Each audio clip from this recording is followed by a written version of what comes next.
మాఘపురాణం 2వ అధ్యాయం. శివుడు పార్వతీదేవికి మాఘమాస మహిమలు చెప్పుట. వశిష్ఠుల వారు మార్కండేయ వృత్తాంతమును శివలింగాకార వృత్తాంతమును వివరించిన తర్వాత ఇంకనూ వినవలనని కుతూహలపడి దిలీపుడు మరల ఇట్లు ప్రశ్నించెను. మహాముని, ఈ మాఘమాస మహత్యమును ఇంకనూ వినవలనని కోరిక ఉదయించుచున్నది కనుక సెలవిండు అని ప్రార్థించగా వశిష్ఠుడు చెప్పసాగెను. మున్ను పార్వతీదేవికి శివుడును, నారదునకు బ్రహ్మయు మాఘమాస మహత్యం గురించి చెప్పి ఉన్నారు కాన శివుడు చెప్పిన విధమును వివరించదని వినుము. ఒకనాడు పరమశివుడు గణాలు సేవించుచు నానారత్న విభూషితముకు కైలాస పర్వతమందలి మందారు వృక్ష సమీపమున ఏకాంతముగా కూర్చుని ఉన్న సమయమున లోక జననీయకు పార్వతీదేవి వచ్చి భర్త పాదాలకు నమస్కరించి, స్వామి, మీ వలన అనేక పుణ్య విషయములు తెలుసుకుంటుని, కానీ ప్రయాగక్షేత్ర మహత్యమును మాఘమాస మహత్యము వినవలనని కోరికగా ఉన్నది. కావున ఈ ఏకాంత సమయము నందు ఆ క్షేత్ర మహిమల గురించి వివరింపమని ప్రార్థించుచున్నదాను అని వేడుకొనగా పార్వతీపతియకు శంకరుడు మందహాసంతో ఇట్లు వివరించెను. దేవి, నీ ఇష్టమును తప్పక తీర్చేదని శ్రద్ధగా వినుము. సూర్యుడు మకర రాశి యందు ఉండగా మాఘమాసమందు ప్రాతకాలమున ఏ మనుజుడు నదిలో స్నానము చేయునో అతడు సకల పాతకముల నుండి విముక్తుడవుటయే కాక జన్మాంతమునందు మోక్షమును పొందును. అటులనే మాఘమాసంలో సూర్యుడు మకర రాశి యందు ఉండగా ప్రయాగక్షేత్రమునందే నరుడు స్నానం ఆచరించునో అతనికి వైకుంఠ ప్రాప్తి కలుగును.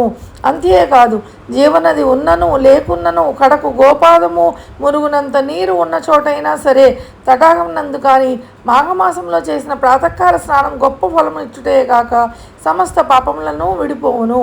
రెండవ రోజు స్నానం చేసిన విష్ణులోకమునకు పోవును. మూడవ నాటి స్నానం వలన విష్ణు సందర్శనం కలుగును. మాఘమాసం నందు ప్రయాగక్షేత్రము నందు గల గంగానదిలో స్నానం ఆచరించిన ఎడల ఆ మనుజునకు మరుజన్మాను నది ఉండదు. దేవి, మాఘమాస స్నాన ఫలం ఇంతింతని చెప్పజాలను. మాఘమాసమునందు భాస్కరుడు మకర రాశి ఎందుండగా ఏది అందుబాటులో ఉన్నా అనగా నది కానీ చెరువు కానీ నుయ్యి కానీ కాలువ కానీ లేదా గోపాదం మురుగునంత నీరు ఉన్న చోట కానీ ప్రాతకాలను స్నానమాచరించి సూర్యభగవానునకు నమస్కరించి తనకు తోచిన దాన ధర్మములు చేసి శివాలయమున కానీ విష్ణువాలయమున కానీ దీపము వెలిగించి భక్తి శ్రద్ధలతో అర్చన చేసిన మానవునకు వచ్చు పుణ్యఫలము ఇంతింత అని కాదు. ఏ మానవుడైనను తన శరీరములో శక్తి లేక కడకు భావ్యందైనను స్నానమాచరించి శ్రీవారి దర్శనము చేసినచో అతడెట్టి కష్టములు అనుభవించుచున్నను ఆ కష్టములన్నీ మేఘముల వలె విడిపోయి విముక్తుడవుతాడు.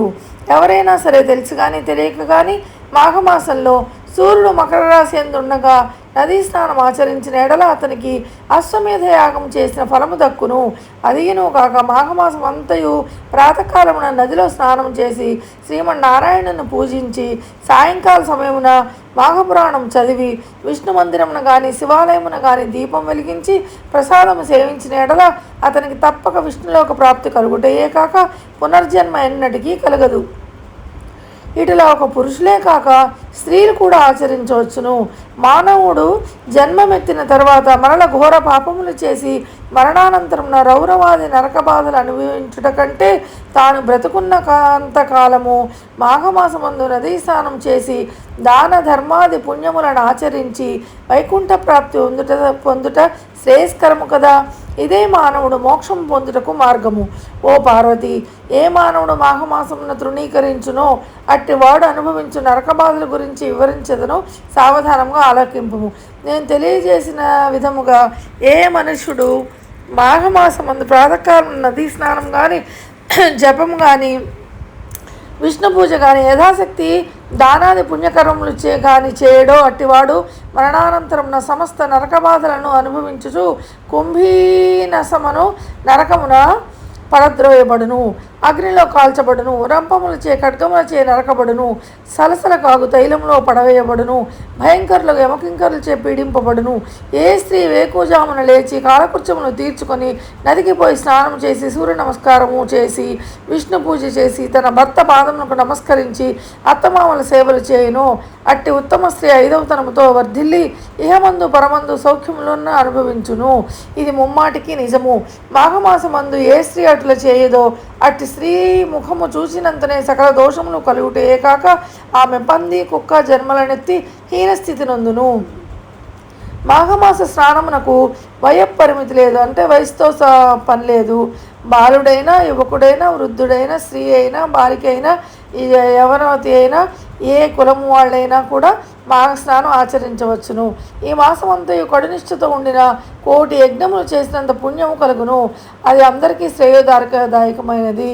పార్వతి, దుష్ట సావాసం చేసేవారు, బ్రహ్మహత్యాది మహాపాపములు చేసిన వారు, సువర్ణము దొంగిలించిన వారు, గురు భార్యను సుఖించిన వారు, మద్యం తాగి పరస్త్రీలతో క్రీడించువారు, జీవహింస చేయువారు, మాఘమాసంలో నదీ స్నానం చేసి విష్ణువును పూజించిన ఎడల వారి సమస్త పాపములు నశించుటయే కాక జన్మాంతరమున వైకుంఠ ప్రాప్తి కూడా కలుగును.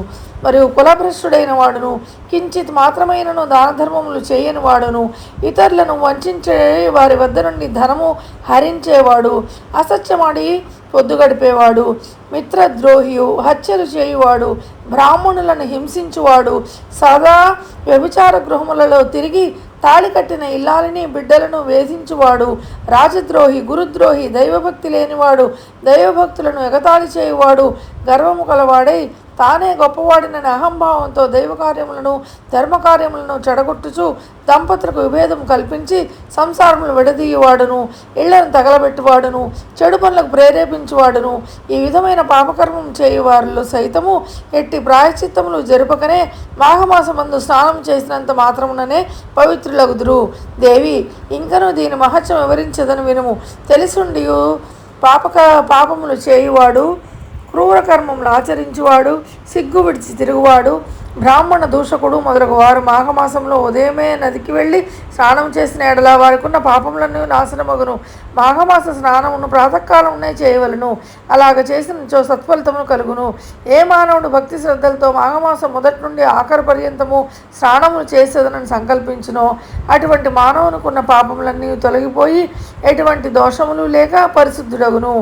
అతడు పరమపదం చేరుటకు అర్హుడగును. శాంభవి, 12 మాసములలోనూ మాఘమాసం మిక్కిలి ప్రశస్తమైనది. సకల దేవతలలో శ్రీమన్నారాయణుడు ముఖ్యుడు.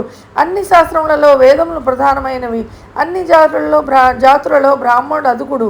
అన్ని పర్వతములలో మేరు పర్వతం గొప్పది. అటులనే అన్ని మాసములలో మాఘమాసము శ్రేష్టమైనది ఒకటి చేత ఆ మాసమంతా ఆచరించేది ఏ స్వల్ప కార్యమైనను గొప్ప ఫలితాన్ని కలుగజేయును. చలిగా ఉన్నదని స్నానం చేయని మనుషుడు తనకు లభించబో పుణ్యఫలములను కాలితో తన్నుకొన్నట్లే అగును.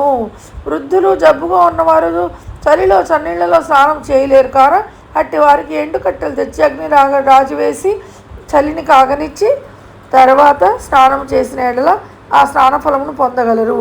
చలి కాగిన వారు స్నానం చేసి శ్రీవారిని దర్శించిన పిదప అగ్నిదేవుడికి సూర్యభగవానుడికి నమస్కరించి నైవేద్యం పెట్టవలను. మాఘమాసములో శుచి అయిన ఒక బీద బ్రాహ్మణుడికి వస్త్రదానము చేసిన ఎడల శుభఫలితములు కలుగును. ఈ విధముగా ఆచరించడం వారిని చూసి ఏ మనుషుడైనను అపహాస్యం చేసినను లేక అడ్డు తగిలినను మహాపాపములు సంప్రాప్తించును. మాఘమాసం ప్రారంభం కాగానే వృద్ధులకు తండ్రిని, తల్లిని, భార్యను లేక కుటుంబ సభ్యులందరినీ మాఘమాస స్నానం ఆచరించినట్లే మానవుడు చేయును. అతనికి మాఘమాస ఫలితం తప్పక కలుగును. ఆ విధముగానే బ్రాహ్మణునికి కానీ, వైశ్యునికి కానీ, క్షత్రునికి కానీ, శూద్రునికి కానీ మాఘమాస స్నానము చేయమని చెప్పిన ఎడల వారు పుణ్యలోకమునకు పోవుటకి ఏ అడ్డంకులను ఉండవు. మాఘమాస స్నానములు చేసిన వారిని కానీ, చేయలేని వారిని కానీ, ప్రోత్సహించి వారులను కానీ చూచి ఆక్షేపించి పరిహాసములాడు వారికి ఘోర నరకమాదలు కలుగుటే కాక ఆయుక్షీణము, వంశక్షీణము కలిగి దరిద్రులగుదురు. నడుచుటకు ఓపిక లేని వారు మాఘమాసములో కాళ్ళు, చేతులు, ముఖము కడుక్కొని తలపై నీళ్లు చల్లుకొని సూర్య నమస్కారములు చేసి మాఘపురాణమును చదువుట కానీ వినుట కానీ చేసిన ఎడల 7వ జన్మాంతమున విష్ణు సాన్నిధ్యమును పొందుదురు.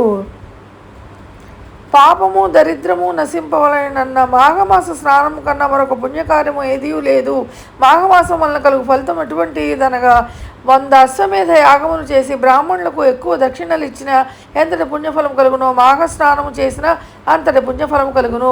బ్రాహ్మణ హత్య, పితృహత్యాది మహాపాతకములు చేసిన మనుషుడైనా సరే మాఘమాసం అంతయు కడనిష్టతో ఉన్న ఎడల రౌరవాది నరకముల నుండి విముక్తుడగును. కనుక ఓ పార్వతి, మాఘమాస స్నానం వల్ల ఎట్టి ఫలితము కలుగునో వివరించి తిని కాన నే చెప్పిన రీతిని ఆచరించుట అందరికీ శుభప్రదము. 2వ అధ్యాయం సంపూర్ణం.